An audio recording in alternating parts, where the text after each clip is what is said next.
Pierre Urmic, le maire de Bordeaux, le maire des écologistes de Bordeaux, Arié Ben Semoun, qui était notre invité politique ce matin, a pris une décision, lui, dans sa ville, c'est de suspendre, vous savez, la coopération avec Ashdod, le grand port israélien qui est une ville jumelée. Il s'en est expliqué ce matin, il a aussi partiellement réagi à la lettre de Benjamin Netanyahou. Écoutez.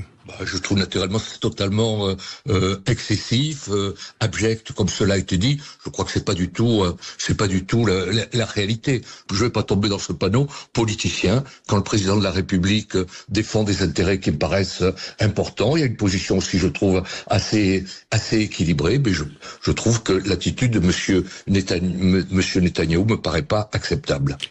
Arié Ben Semoun, comment est-ce que vous expliquez que votre position à vous, elle soit si difficile à défendre aujourd'hui ?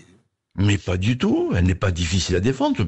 Enfin, c'est quand même incroyable. Monsieur Pierre Urmic, le maire de Bordeaux, qui appartient à un parti qui est allié du Hamas, qui fait la politique...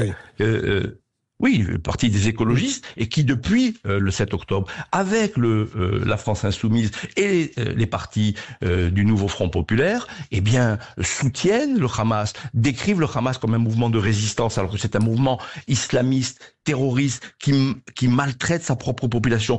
Non, je trouve que là, c'est quand même assez incroyable d'entendre quelqu'un qui a toujours eu la même ligne, pas du tout équilibré comme il le prétend, qui est au contraire un anti-israélien patenté et qui vient nous expliquer aujourd'hui qu'il va rompre les relations avec la ville d'Ashdod comme peuvent le faire d'autres responsables politiques, mais qui sont déconnectés de la réalité de ce que pense l'opinion publique. Et moi, je crois que là, nous avons un vrai sujet qu'il faudrait aborder. Posons la question aux Français. Pourquoi le président de la République ne fait pas un vote à l'Assemblée nationale pour savoir s'il a le soutien du Parlement? Parce qu'on sait qu'il n'a pas le soutien de la population. Vous souhaiteriez ce vote à l'Assemblée? Ce sera le mot de la fin. Écoutez, moi, je souhaiterais effectivement qu'on prenne en compte l'avis des Français, soit directement par un référendum, mais ce référendum n'aura évidemment pas lieu, parce que là, nous sommes là face aux lubies d'un seul homme, ou l'Assemblée nationale. Il y a une représentation nationale qui a été élue après la dissolution par le président de la République, encore une grande idée, il y a un peu plus d'1 an. Posons la question aux parlementaires.